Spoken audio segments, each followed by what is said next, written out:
Muy bien, estamos ya enlazados desde Argentina con Martín Tetaz, diputado por la Unión Cívica Radical, diputado argentino que está cuestionando esta motosierra económica, como la ha denominado, de Javier Milei. Bienvenido al programa y cuéntenos, por favor, ¿qué tan viables son estas medidas que realmente plantean un cambio radical en la manera en que se conduce la sociedad y la economía argentina en este momento?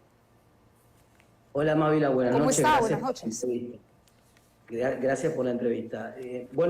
Muchas de las reformas que está planteando Javier Milei son razonables. El Estado en Argentina, efectivamente, como herramienta de transformación social, está atrofiado, está pasado de peso, está excedido y al mismo tiempo está excedido en su peso y al mismo tiempo incapacitado porque no tiene músculo prácticamente para transformar nada.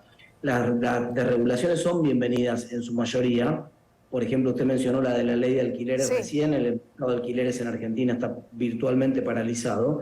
Sin embargo, la modalidad que elige el presidente Milei es una modalidad que nosotros desde el Congreso no podemos permitir, porque es la modalidad de hacer estas reformas de leyes por medio de un decreto. Y usted sabe que el principio jurídico, también creo que en Perú rige el mismo principio jurídico, es que una ley tiene que ser derogada por otra ley. No puede nunca un instrumento jurídico de orden inferior, como es un decreto, por más que sea un decreto de necesidad de urgencia, derogar una ley.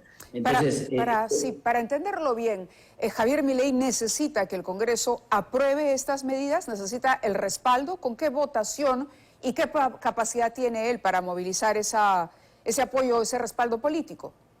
La razón por la cual elige el instrumento del decreto de necesidad y urgencia, incluso para cuando muchas de las reformas no son algunas necesarias y ciertamente muchas no son urgentes, es que la mecánica constitucional para el decreto de necesidad y urgencia invierte la carga de la prueba. O sea que el decreto ya está vigente desde el día de su publicación en el boletín oficial y solamente cae si es que ambas cámaras del Congreso lo rechazan. O sea que en tanto y en cuanto no tenga el rechazo expreso de ambas cámaras del Congreso, el decreto entra en vigencia y se mantiene vigente. Por lo tanto, hay una alternativa, hay una chance efectivamente de que el Congreso pueda frenar este decreto, pero hasta tanto consiga el voto negativo de ambas cámaras, el decreto está vigente.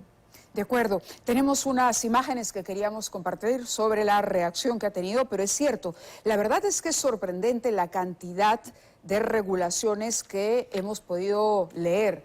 Digamos, aquí en Perú la cosa no funciona como allá. Esto de tener, por ejemplo, alquileres que están congelados durante mucho tiempo, eso no funciona. Aquí las leyes de libre mercado son las que determinan el valor de los alquileres, es fluctuante, pero esa solamente como un ejemplo, porque son una larga lista de regulaciones que, bueno, que ha generado, por supuesto, un descontento que se ha dejado sentir en las calles. Tenemos esas imágenes, queríamos compartirlas para luego continuar conversando y saber qué viene en los próximos días y si esta movilización en la calle podría hacer retroceder al nuevo régimen.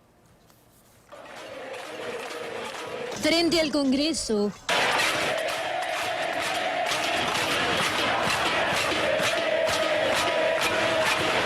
Y en las calles de Buenos Aires y otras ciudades argentinas se llevó a cabo el masivo cacerolazo contra el polémico decreto de necesidad y urgencia firmado por el presidente Javier Milei, que modifica o deroga unas 300 leyes para liberalizar la economía del país. Después de décadas de fracasos, empobrecimiento, decadencia y anomia, hoy comenzamos formalmente el camino de la reconstrucción. Los primeros cacerolazos contra Milei presionan para que dé marcha atrás. Esto es rifar el país, esto es empobrecer más a la población. Acá no hay ninguna medida tomada a favor del trabajador.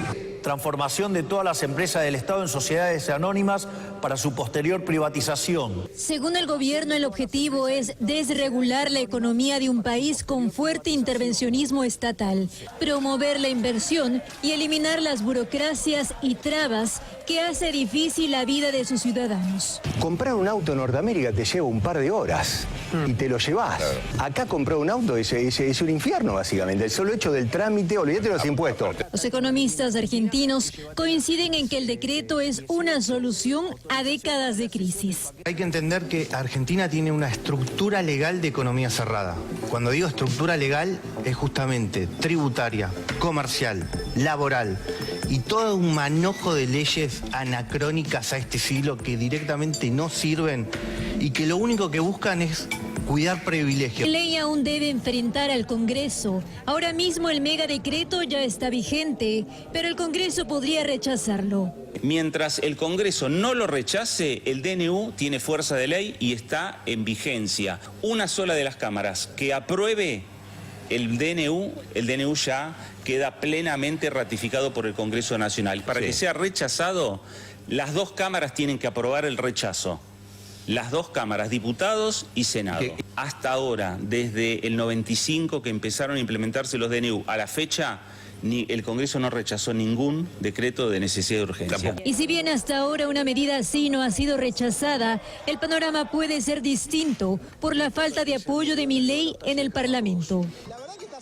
Parte de la oposición rechaza el megadecreto y está cerca de alcanzar los votos para anularlo, por lo que al presidente no le quedará más opción que negociar. A ver, no tenemos una bola de cristal, pero ¿qué puede suceder en los próximos días? Es posible que el decreto haya sido un intento, un dispositivo político más que jurídico de instalar la conversación sobre un tema, de mostrar la iniciativa del presidente y que efectivamente en las próximas semanas el presidente envíe un proyecto de ley al Congreso con las modificaciones que ahora pretendía hacer por decreto. Eso ya hay antecedentes en Argentina de intentos parecidos, de reformas que han ido primero por decreto y después han ido por la vía de la ley, del proyecto de ley. En ese caso tiene muchas chances de ser muchas de esas reformas exitosas en el Congreso. Obviamente, mientras el presidente insista en el DNU, sin apoyo parlamentario, porque tiene pocos diputados en el Congreso, el panorama luce complejo. Es difícil que, digamos, es muy probable, para decirlo al revés, es muy probable que el Congreso efectivamente rechace el DNU.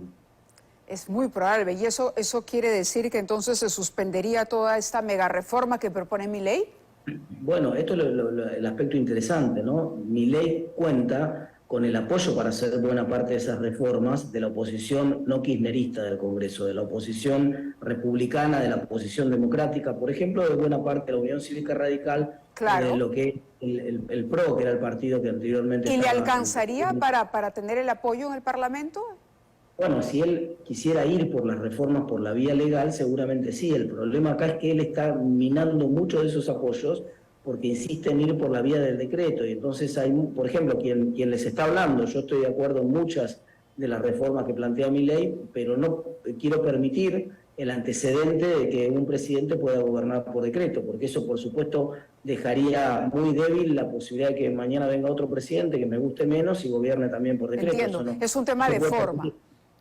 Exacto, o sea, pero la forma es una cuestión de fondo del funcionamiento del sistema republicano. Claro, claro, no de cómo funciona y de cómo tiene que respetarse este equilibrio de poderes, sobre todo para cambios tan profundos y tan gruesos y que van a tener consecuencias importantes. Muchísimas gracias por estar con nosotros, Martín, muy amable.